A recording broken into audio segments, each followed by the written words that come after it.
As You Thinketh, transcribed by Thinketh As A Man Thinketh, James Allen.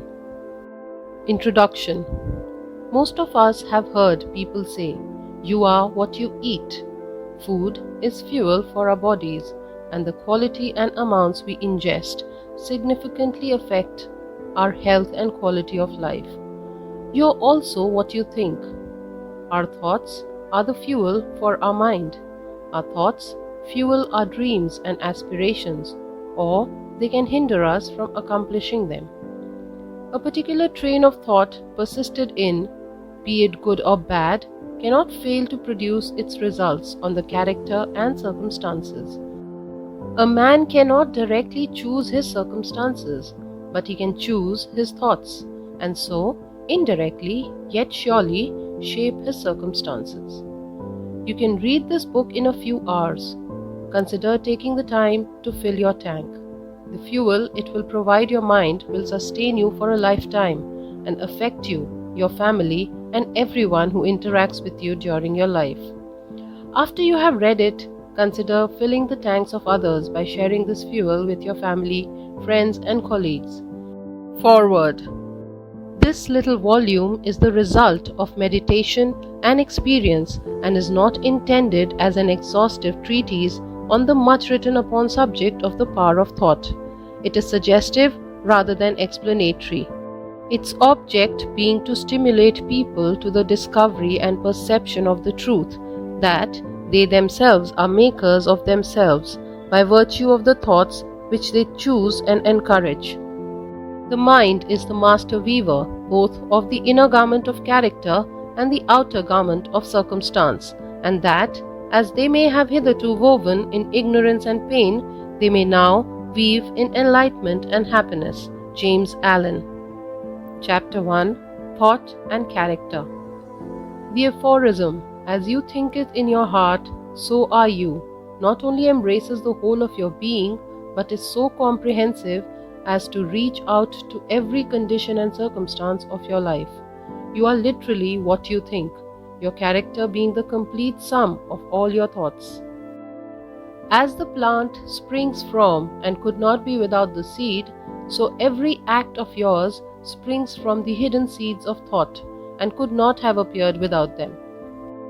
This applies equally to those acts called spontaneous and unpremeditated as to those which are deliberately executed.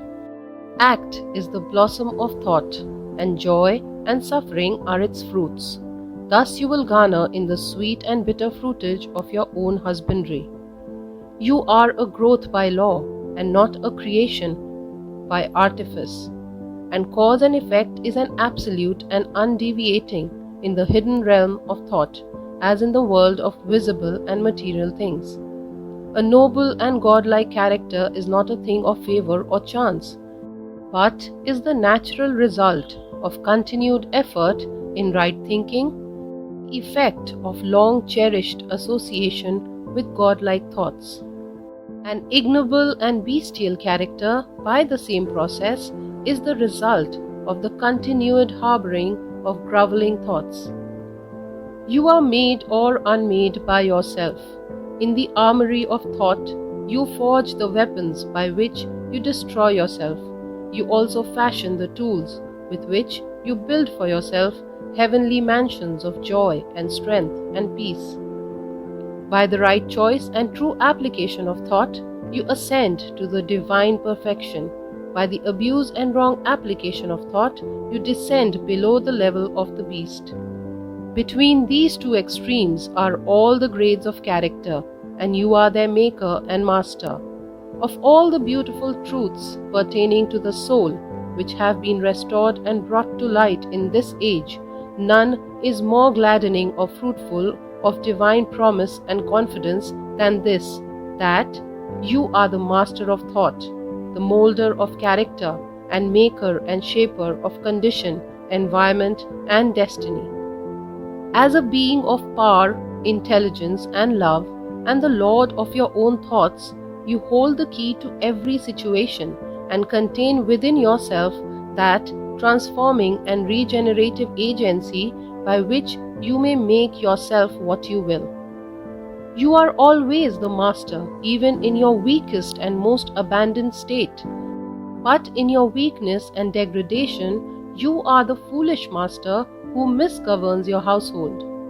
When you begin to reflect upon your condition and to search diligently for the law upon which your being is established, you then become the wise master, directing your energies with intelligence and fashioning your thoughts to fruitful issues. Such is the conscious master, and you can only thus become by discovering within yourself the laws of thought, which discovery is totally a matter of application, self-analysis, and experience. Only by much searching and mining are gold and diamonds obtained, and you can find every truth connected with your being if you will dig deep into the mine of your soul. And that you are the maker of your character, the molder of your life, and the builder of your destiny.